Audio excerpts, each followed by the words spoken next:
GetQuin app. The pros, the cons. GetQuin is a finance app that promises to help users manage investments, track spending, and grow wealth, but does it deliver on those promises? Starting with the pros first, simple interface.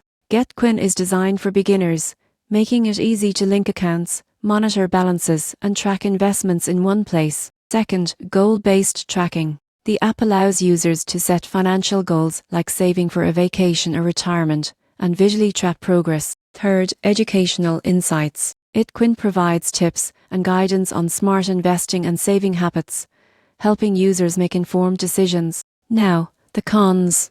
One drawback is limited investment options. The app mainly offers curated portfolios and savings vehicles, which may frustrate advanced investors who want full control. Another limitation is fees on certain features or premium accounts, which can impact returns over time. The surprising truth? GetQuin shines for new investors or those seeking a simple, all-in-one financial tool, but experienced investors may quickly outgrow it. In conclusion, the pros: beginner-friendly interface, goal tracking, and educational insights make GetQuin a strong choice for novice investors. The cons: limited investment options and some fees may limit its appeal for more seasoned users.